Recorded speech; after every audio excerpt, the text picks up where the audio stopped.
আসসালামু আলাইকুম। আমরা বাংলাদেশের মানুষ বীরের জাতি, এটা তো আমরা ছোটোবেলা থেকে খাতা বই পুস্তকে পড়ে আসছি। তো বীরের জাতি খাতা কলমে শোনায় বাস্তবে আমাদেরকে কুত্তার ছানা বানায় রাখছে সারা দুনিয়াতে। আজকে সকালে আপনাদের রাতে, বাংলাদেশ সময় রাতে, আমি এটা যখন রেকর্ড করছি তখন আমার এখানে আবার আপনাদের সকাল, আপনারা এটা দেখবেন আপনাদের আবার রাতে। যাই হোক, তো আপনাদের রাতে, বাংলাদেশ সময় রাতে আমার এলাকার এক ছেলে ফোন করলো। সে আপনার যাবে হইল গিয়া ওমানে। তো ওমানে যাবে, তার কী যেন, অত আমি বুঝিও না, কি ভিসা মিসার মেয়াদ টেয়াদ এগুলো আছে, কিছু ব্যাপার তার যাইতেই হবে, না গেলে আবার তার সে ওইখানে আর সে ঢুকতে পারবে না, অনেক বিদিক ইচ্ছা আর কি। তো এখন সে ফোন করছে মূলত আমারে কিছু টাকা পাঠানোর জন্য। খুব খারাপ অবস্থা। এটা মানে খুব লজ্জার বিষয় না। বিষয় হলো যে আমাদের দেশের যে মানুষগুলো মধ্যপ্রাচ্যে বিশেষ করে থাকে, সৌদি, দুবাই, কাতার, ওমান, বাহরাইন, তারপরে কুয়েত, এরপরে এইদিকে থাকে মালয়েশিয়া, সিঙ্গাপুর, এইসব দেশের যারা থাকে তারা ধরেন আমাদের মহাজনরা, আমাদের রাজ পরিবারের লোকজন যারা এক একজনেরা যারা ক্ষমতায় আসেন, তারা একটা ব্যবস্থা করে রাখছেন। ওখানে যাবা, গিয়া খালি টাকা পয়সা পাঠাবা, তোমার টাকা আমরা বসে বসা, এরপরে এটারই আবার পাঠাবো আমরা বিভিন্ন দেশে। তো ওনারা এই মধ্যপ্রাচ্যের যে মানুষগুলো, এই মানুষগুলোর ধরেন কেউ 5 বছর, 10 বছর, 15 বছর বিদেশে থাকে। আমি নিজের চোখেই দেখেছি অনেক মানুষ এরকম। সেই ছোটোবেলায় দেখতাম যে যেত, তারপরে অনেক দিন, 5 বছর, 6 বছর পরে, 10 বছর পরেও দেশে এসেছে। মানে চেহারাই চেঞ্জ হয়ে গিয়েছে পুরো। ধরেন একদম ইয়াং বয়সে গিয়েছে, তারপরে মানে আমাদের মতো এরকম আধা পাকা দাড়ি, এর চেয়ে আরও বয়স্ক হয়ে তারপরে দেশে ফিরেছে, এরকম দেখেছি। এখন এই মানুষগুলো কিন্তু এই এত কষ্ট করে তারপরে দেশে আসে না, দেশ থেকে আবার যখন যাওয়ার যখন সময় হয়, তখন তার পকেটে কোনো টাকাই থাকে না। আমার এক খুব ক্লোজ ফ্রেন্ড আছে, ওর নাম হচ্ছে, নামটা না বলি, ও প্রথমে আইসা তারপরে মনে করেন যে গোল্ডলিপ খাইতো। তো গ্রামে তো গোল্ডলিপ সিগারেট অত পাওয়া যেত না, আবার বাজার থেকে তারপরে গোল্ডলিপ আইনা তারপরে খাইতো। এরপরে খাওয়া শুরু করলো নেভি, তারপরে আরেকটা কি যেন 50 পয়সার একটা কি সিগারেট, রেড না কি যেন একটা সিগারেট ছিল। এরপরে বিড়িও মানুষের কাছে চায়া খাইতো 2-3 দিন পরে, বুঝছেন। মানে 2-3 মাস যে সে দেশে থাকতো, প্রথম 15 দিন তার একটু ভাবসাব নিয়ে তারপরে চলতো, এরপরে মানে থাকতো না কিছুই। এবং এই যে কদিন সে সিগারেট খাইতো না, পাশে যায় লোকজন বসে থাকে, দেয় একটা সিগারেট দিয়ে কিরে, হ্যাঁ, এরপর ওর পকেটে যখন আবার নাই, তখন কিন্তু কেউ খোঁজ নেয় না। এটাই আমাদের এই নিম্ন আয়ের যারা বিভিন্ন লেবার ভিসাগুলোতে যারা বাইরে আসেন, এই লেবার ভিসার মানুষগুলোর সবার পরিণতি প্রায় একই রকম। কেউ খুবই কদাচিৎ কিছু মানুষ আছে খুব ভালো ভিসায়, সেখানে গিয়ে খুব ভালো একজন মালিকের আন্ডারে কাজ পেয়েছে, সেটাতে ভালো টাকা পয়সা কামায়, এগুলোর রেয়ার কেস। এখন এই মানুষগুলোর আপনি সেইখানে যায়, আসার সময় তার পকেটে টাকা নেই, সে যাওয়ার সময় এই যে এই মুহূর্তে এখন মধ্যপ্রাচ্যে যেই যুদ্ধটা চলছে, মধ্যপ্রাচ্যে আমাদের দেশের সবচেয়ে বেশি মানুষ থাকে, এটা তো আমাদের দেশের সরকার, আমাদের মন্ত্রণালয়, কেউ না জানে না এরকম তো না, সবাই জানে যে এইটা আমাদের সবচেয়ে বড় খাত। এবং প্রতিদিনই টিভি পত্রিকাতেও দেখছি সেই জিনিসগুলো, যে তাদের কেউ জানে না জেনে বিমানবন্দরে এসে বসে আছে, বিমানবন্দর থেকে তারপরে একদিন রেখে তারপরে বলছে যে কয়েক ঘন্টা বসে রেখে না, তোমার বাতিল। এরপরে আবার তারা টানায় দেওয়া শুরু করলো। এখন ভাই, প্রথম কথা হচ্ছে যেটা, সেটা হচ্ছে আমি একটা বীরের জাতি, এরকম এক বালের বীরের জাতির একমাত্র জাতি আমরা। এই মধ্যপ্রাচ্যের বিশাল যুদ্ধটার মাঝখানে সব দেশ তার দেশের নাগরিকদেরকে বলছে কি, খুব দ্রুত আমার ওই দেশ ছাড়ো। কারণ যুক্তরাষ্ট্র সব শেষ যেটা বলেছে যে তার 13টা না 14টা দেশ থেকে তার সব নাগরিকদেরকে সে নিয়ে আসার ব্যবস্থা করেছে, সব চলে আসতে বলা হয়েছে। যারা ওইখানকার নাগরিক, এরকম আমি দুবাইয়ের ইয়েতে দেখলাম, এখানে অনেক মানুষ আছে ওদের দেশের নাগরিক, ওরা নিজস্ব বিমানে করে চলে যাচ্ছে অন্যান্য দেশে। আপনি মিসাইলগুলো দেখেন, নিউজে পত্রিকায় যে নিউজগুলো আপনি দেখবেন, সেখানে দেখবেন মনে হয় যেন ওটা বাংলাদেশ। আমি বাংলাদেশের মিডিয়া না, খালি অন্য মিডিয়াতেও ওই মিসাইলের ওইখানে সেই সাউন্ড শুনছি বাংলাদেশের মানুষ, মানে বাংলাদেশের মানুষের জীবনের কত মানে মূল্য কত কম চিন্তা করেন। সেখানে যেখানে মিসাইল পড়ছে ওইখানে বাঙালি দৌড়াচ্ছে, কথা বলছে, ফান করছে। আমাদের দেশের মানুষ ওইখানে পড়ে আছে এবং এখনও যাচ্ছে। আচ্ছা, আমার দেশের মানে যারা সরকার, মানে আমি ধরেন তারেক রহমান তো অল্প কয়দিন হলো ক্ষমতায়, আমি ওনাকে দোষ দিচ্ছি না, মানে এটা তো ইটস বিন 54 ইয়ার্স, আমি তো একদিন আর 2 দিনের ব্যাপার না। তো 54 ইয়ার্সে আপনি এই একটা কিছু বের করা সম্ভব হয় নাই। আমাদের একজন প্রতিমন্ত্রী, হ্যাঁ, বিকাশ নুরু এসে তারপরে ঘোষণা দিয়েছে, বিশাল এক ঘোষণা, ওরে নোবেল প্রাইজ দেওয়া হবে সামনের বার। ও ঘোষণা দিছে এখন থেকে প্রবাসীরা মারা গেলে ফ্রি পয়সায় তারপরে নিয়ে আসা হবে। বেটা, তোর মতো বিকাশের টাকা চাঁদা তোর প্যাডে লাথি দিলে এখনও আমার বিকাশের টাকা বের হবে। তোরা আমরা আমেরিকা থেকে আমার বন্ধু বান্ধব পরিচিত ব্যবসায়ীরা মিলে যত টাকা তোর উঠে যে ওই লাথি দিলে এখনও তোর প্যাটে ওই টাকা। ফকিন্নির বাচ্চা, তুই এখানে আসছিস লাশ তারপরে নিয়ে যাইতে।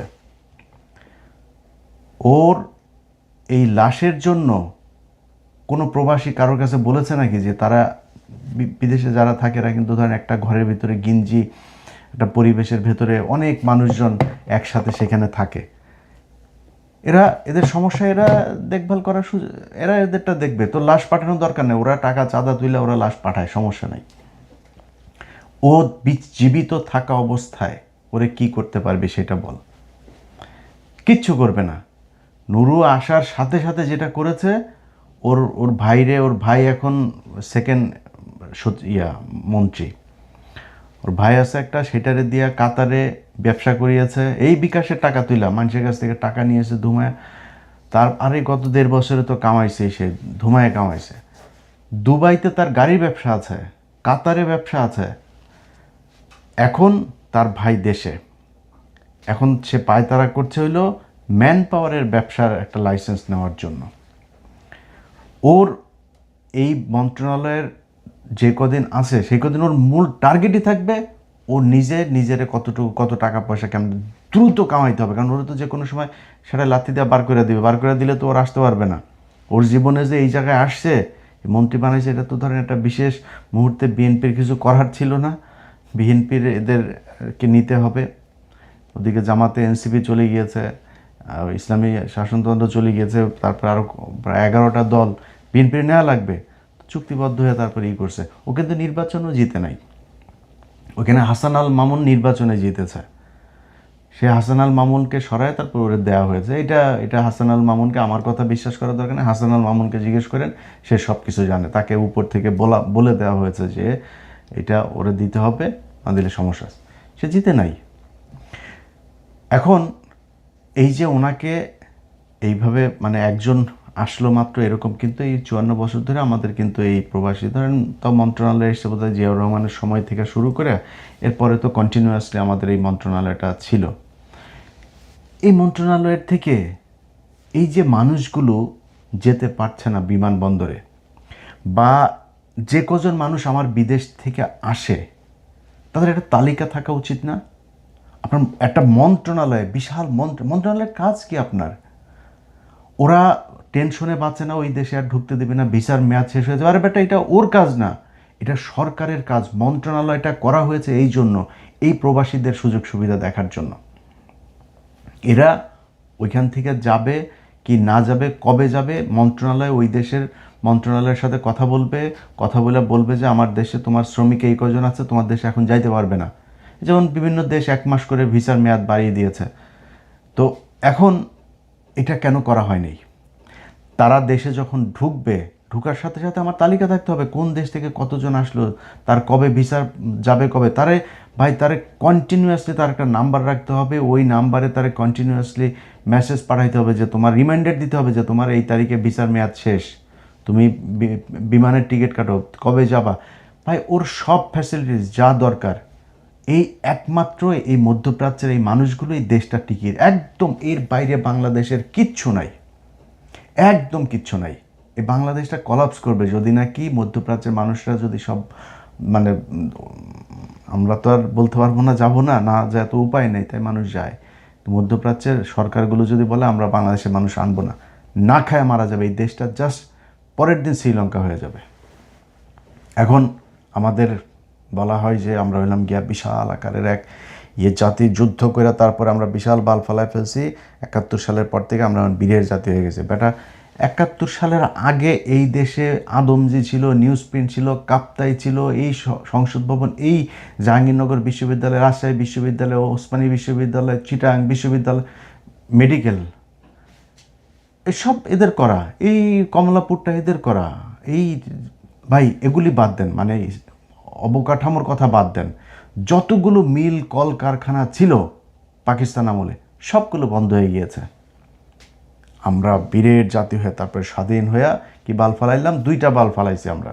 এক, আমাদের মহিলাদেরকে ন্যাংটা বানায় এখন এই যে গার্মেন্টসে কাজ করতে দিয়েছি, আর আমাদের পুরুষদেরকে পাঠাই দিয়েছে হইলো মধ্যপ্রাচ্যে, যাও কাম করে খাও, টাকা পাঠাও, আমার পেটে টাকা ঢুকুক। এর বাইরে কারো কোথাও কোনো জায়গায় আমাদের জন্য কিচ্ছু নেই। এই যে যারা রাজনীতি করেন না, দেখছেন মির্জা আব্বাস হাত মিলাইছে, হাত মিলায় দেখেন না, হাত মিলায়, আর যেই হাত মিলায় আবার হাতটা আবার দেখে, বুঝছেন ময়লা হয়ে গেল না, ওরা তো জীবনে যায় না ওইখানে। ওরা এই ভোটটার জন্য খালি সেই এদের আমাদের সাথে একটু এসে হাতটা মিলায় 5 বছর পর পর, এছাড়া তো আমাদের সাথে মিলতে চায় না। যান আপনি এখন যান মিলতে, দেখেন আপনি মিলতে পারেন কিনা, পারবেন না। এইভাবে আমাদেরকে ওরা প্রজা আর ওরা হচ্ছে রাজা, এই নিয়মে গেল 54 বছর এই দেশ চলেছে। এখন আপনারা যদি বলা হয় যে ভাই করণীয় কি, করণীয় আপনার হাতে, আপনাকে করতে হবে। আপনাকে এমন মানে শাসন ব্যবস্থার সাথে যারা আছে, যারা আপনাকে ওই চাকরের মতো ব্যবহার করবে, আর আপনি ব্যবহৃত হবেন হয়ে তারপরে তারে রাজা বানাবেন, রাজা বানাই দিয়ে তারপরে আপনি ফকিনের মতো পিছিয়ে পিছিয়ে চামচামি করবেন, এটা যদি আপনি মাইন্ড সেট আপ করে রাখেন, আপনি সারা জীবন এটাই করতে হবে। এখানে আমার তো ধরেন আমার তো প্রচুর মানে বিএনপির লোকজনের সাথে আমার বিশাল খাতির। আমি এখানের এই নিউ ইয়র্কে আমার যত মানুষ আছে বেশিরভাগই বিএনপির লোকজন, জামাতের লোকজন। তো জামাত তো এখানে নামে ওইভাবে সংগঠন নাই, তো বিএনপির সংগঠনটাই আসছে, যে কারণে অনেক কিছু ওনার সাথে খুব কথা হয়। এদিন আমরা এক বাসায় গিয়েছিলাম, তো আমার সাথে ব্যাপক তর্ক, বুঝছেন, সে আমার সব বুঝাইতেছে। আমাদের বাঙালির সমস্যা হলো যে কারণ আমি যতটুকু জানি, ধরেন আমি যখন একজন আমার চাইতে বেশি জানা মানুষের সাথে কথা বলি না, তখন আমি একদম মানে মানে বলদের মতো বসে থাকি, আমি শুনি, ওনার কাছ থেকে শিখি। কিন্তু আমাদের দেশের মানুষের স্বভাব হইল জানুক আর না জানুক, ওরে ও সব জানে, এটা বুঝাইতে হবে। ও যে জানে না এইটাও জানে না। তো আমার সাথে বিশাল তর্ক, মানে বিএনপি এসেছে, বিএনপি কি, মানে নানান ধরনের কথাবার্তার মানে বিশাল একজন ইতিহাসবিদ। তো তারা আমি মানে অনেকক্ষণ চুপ করে থেকে দু একটা কথা জবাব দিচ্ছিলাম, দিয়ে তারপর অনেকক্ষণ পরে চুপ থেকে আমি তারে বললাম যে ভাই আপনি বিএনপির কি? ও আমি বিএনপির কিছু না, আমি বিএনপির কিছু না, এখানকার একটা আছে, সংগঠনের সাথে আছে, যুবদলের সাথে। তো যুবদলের সাথে আছে, এখন কোনো পদ নেই, আগে তার একটা পদ ছিল। তো আমি তারে বললাম যে আপনি কি যেন সাধারণ সম্পাদক না কি এক পদ ছিল আর কি যুবদলের, যুক্তরাষ্ট্র যুবদলের। তো যাই হোক, সে ব্যক্তিকে আমি জিজ্ঞেস করলাম যে ভাই আপনি যে এই যে এতক্ষণ যে আপনি আমার সাথে এগুলো নিয়ে কথাবার্তা বললেন, তর্ক টর্কগুলো, অনেক কিছুই আপনার কাছ থেকে শিখলাম, আমি একটা জিনিস একটু শিখতে চাই। সেটা হলো জিয়াউর রহমান বিএম এর কত লং কোর্সের কততম লং কোর্সের অফিসার ছিল। তো বিএম এটা কি? ও তখন জবাবটা দিল কি শোনেন, জবাব দিল যে উনি চিটাং লং কোর্সে ছিল, লং কোর্সের, চিটাং লং কোর্সে। ধরেন আমি যে কথাগুলো বলতেছি না, একজন আর্মি অফিসার শুনলে কিন্তু হাসবে, বুঝছেন। আমি ওনারে জিজ্ঞেস করছি জিয়াউর রহমান বিএম এ তখন ছিল না, বিএম এর কত লং কোর্সের সেটা বলার পর সে বলছে চিটাগাং লং কোর্স। এখন এটা আপনাদের বুঝাইতে গেলে আমার অনেক বুঝাইতে হবে, বিস্তর আলোচনায় যাইতে হবে। মানে আর্মির লোকজন হাসতেছে যে জিয়াউর রহমান চিটাগাং লং কোর্সের ছিল। তো আমি তারা বললাম, আপনি এই যা বললেন এই কথাটা একটু রেকর্ড করেন, রেকর্ড করে এটা নিয়ে আপনার পরিচিত কোনো আর্মি অফিসার বা কারো কাছে যা একটু জিজ্ঞেস করবেন যে ভাই আমারে এই সাংবাদিক ইলিয়াস আমার এই কোশ্চেনটা করছিল, আমি দেওয়ার পরে আমারে সে এইটা বলছে। যান আপনি এবার। তো বুঝেন কত নলেজ, এই নলেজ নিয়ে তারা রাজনীতি করে। মানে যে যারে পছন্দ করে তারে ন্যাংটা হয়ে পছন্দ করতে হবে, তার ভালো যেটা ওইটাও ভালো, খারাপ যেটা ওইটাও খারাপ।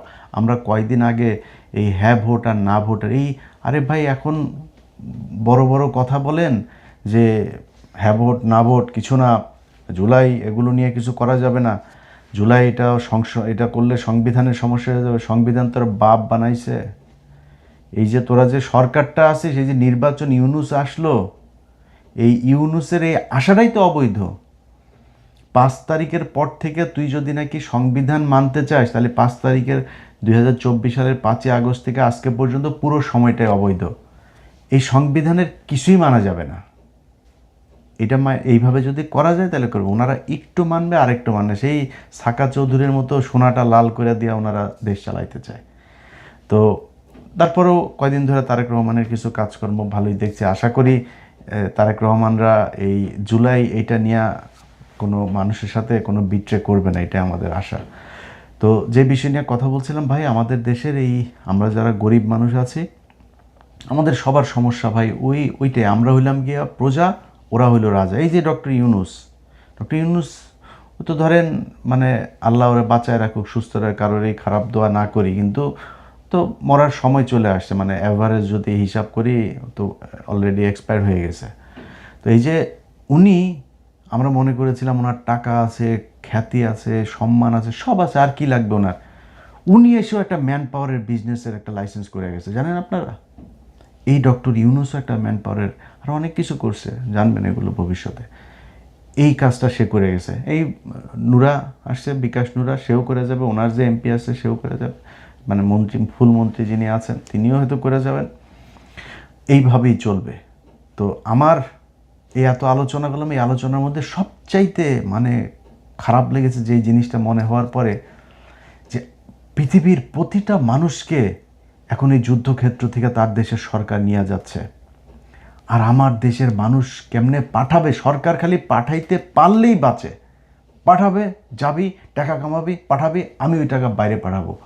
এটাই আমাদের দেশের সোনার বীরের জাতি। কারণ আমি আবার একটু বাজেভাবে বললে আপনাদের অনেকের খারাপ লাগে, যে কারণে বললাম না।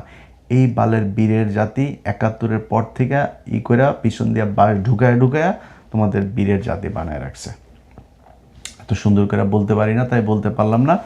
যাই হোক, আশা করি এই দেশের মানুষ অন্তত তারা তাদের নিজের স্বার্থটা বুঝবে, কি করলে তাদের এই অধিকারগুলো তারা ফিরে পাবে, কারা তাদের অধিকার এগুলো ফেরত দেবে, সেটা নিয়ে যুদ্ধ করবে। সেটা নিয়ে তারা তাদের প্রতিটা দেশের আলাদা আলাদা সংগঠন থাকতে পারে, যে আমাদের এই সমস্যা একজন, আপনারা সবাই মিলে হোয়াটসঅ্যাপ গ্রুপ খুলবেন, আপনাদের ফেসবুক পেজ থাকবে, এক এক দেশের আলাদা আলাদা, ওই দেশের সবাই ওইখানে সবার সমস্যা ওইখানে জানাবেন।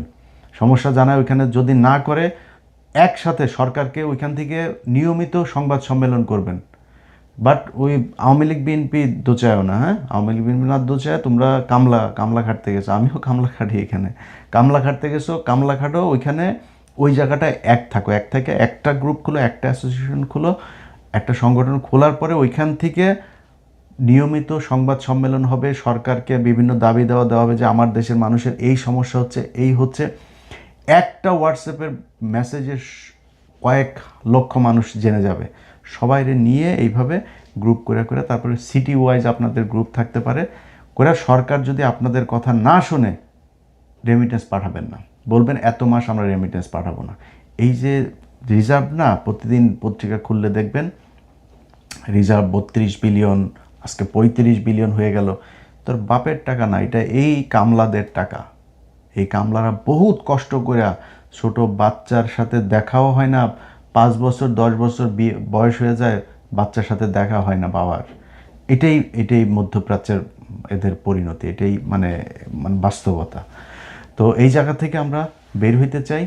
যারা আমাদেরকে চাকর বাকর মনে করে তারপরে এই রাজার মতো আমাদের প্রজা বানায় রেখেছেন, তাদের কাছে অনুরোধ থাকবে এই মানুষগুলোর নিয়ে একটু চিন্তা করেন, এবং এইসব সময়ে কিভাবে কি করা যায়। সরকারের যদি ভর্তুকিও দিতে হয়, তাদের পাসপোর্ট থেকে শুরু করে ভিসা পাওয়া, ওই দেশে পাঠানো, ওই দেশের কাজটা ঠিকমতো পাইলো কিনা।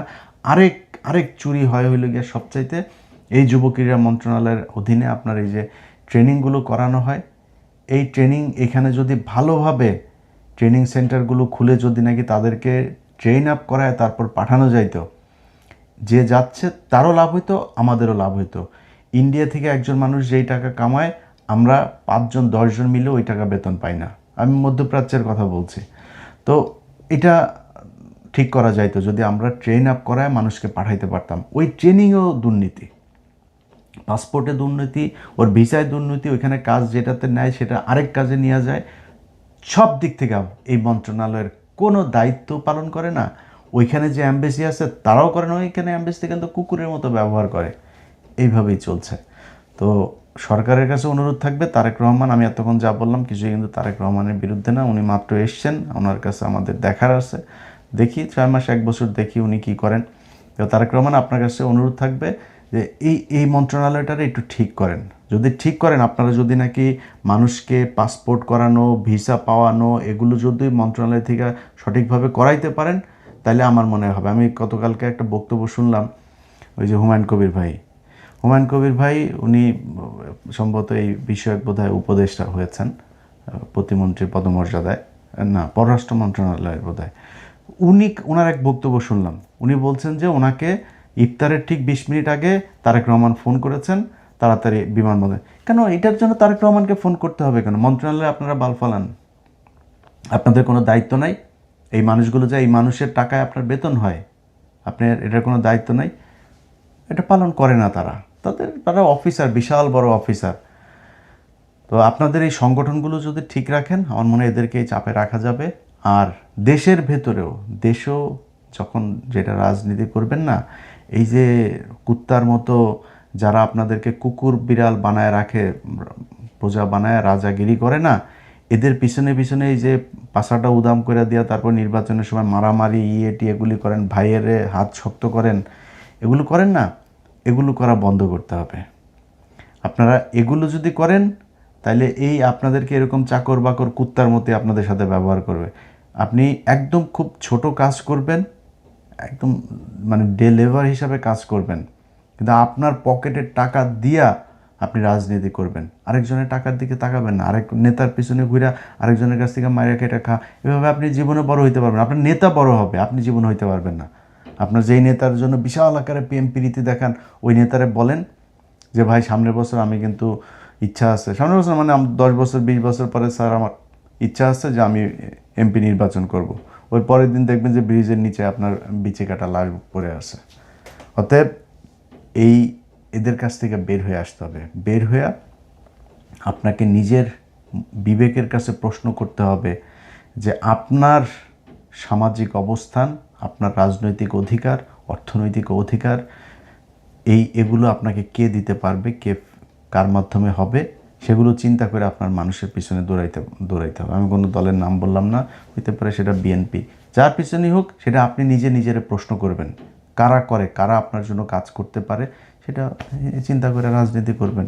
সব ক্ষেত্রে, একটা ক্ষেত্রে না, প্রতিটা জায়গায়। আপনি সেনাবাহিনীর ওইখানে যদি যান, সেনাবাহিনীর সৈনিকরা সারাদিন কষ্ট করে, সারা বছর তারা পিঠের উপর, তারা আমাদের সেনাবাহিনীর অফিসার দেন সুধীর ভাইদের সব পেট মোটা হয়ে গেছে, সব শালাদের পেট মোটা, এদের মতো আপনার পুলিশের মতো অবস্থা হয়ে গেছে। পুলিশ তো মনে করেন যে ওরা চাকরি নেয়, ঘুষ খাবো এটা চিন্তা করেই ওরা চাকরিতে যায়। সব না, আবার যেগুলি থানা টানা বিভিন্ন জায়গায় থাকে, ওনাদের মোটামুটি সবারই চিন্তায় থাকে আমি ঘুষ খাবো, ঘুষ খেয়ে তারপরে চাকরিটা যখন যাবে, তারপরে হজ করে তবা করে তারপর ভালো হয়ে যাবো, এত সোজা। সেনাবাহিনীর সৈনিকরা কষ্ট করে, অফিসাররা, ওনারা দেখেন আজকে এই যে ইরানের সাথে যেই যুদ্ধ হচ্ছে, দেখেন ইরান কোথায় আর ইসরায়েল এদিকে আপনার এটা কি যুক্তরাষ্ট্র, এরা দেখেন কত শক্তিশালী, তারপরেও তারা কত বছর আগে থেকে তারা এই মিসাইল টিসাইল এগুলো বানায় রেখে তাতে তারা যুদ্ধ করে যাচ্ছে। মানে ভাই আমার দেশের আছে কি? আপনার যে শত্রু, প্রধান শত্রু ইন্ডিয়া, এই সেনাবাহিনীর ওইটা নিয়ে কোনো টেনশন আছে? ওনারা সিমেন্টের ব্যবসা করে, বাল্বের ব্যবসা করে, তারপরে সড়কের যা মিস্ত্রিগিরি করে, ওই যে ব্রিজ কালভার্ট এগুলো বানায়, ওনারা আটার ব্যবসা করে, এগুলো ব্যবসা করে। এটা কাজ রে তোর, তোর এটা কাজ। তুই দেশ কেমনে, আমার সামনে কি কি সমস্যা আছে, কি কি বিপদ আসতে পারে, ওই জন্য আমার কি মানুষকে ট্রেন আপ করতে হবে, আমার বাংকার বানাইতে হবে, কি করতে হবে, এগুলো নিয়ে চিন্তা করবি। কিচ্ছু নাই, না আমার অস্ত্র আছে, না মিসাইল আছে, না আমার এয়ার ডিফেন্স আছে, কিচ্ছু নাই। ওনারা আটার ব্যবসা, রডের ব্যবসা, সিমেন্টের ব্যবসা এগুলো করে। তো ওনাদের তো কোনো সমস্যা নেই, ওনারা তো খায়া পেট এরকম বানাচ্ছেন। হাসিনা ওদেরকে বলে দিয়ে গেছেন যে ভাত খেতে পারবে। আগে এদেরকে ভাত দিত একবেলা, হাসিনা 3 বেলা ভাতের ব্যবস্থা করে দেন। ভাত খাওয়ায় এই চুদির বাড়িতে সব পেট মোটা করে শালারা সব এখন ঘুষ খাইয়া পুলিশের মতো অবস্থা হয়ে গেছে। তো যাই হোক ভাই, আমাদের সবাইরই সব জায়গাতেই সমস্যার অভাব নাই। সেই সমস্যা থেকে আশা করি নতুন যে সরকার এসছে তারা একটা সমাধানের দিকে যাবে, আগের মতোই চলবে না, এটাই প্রত্যাশা। আল্লাহ হাফেজ।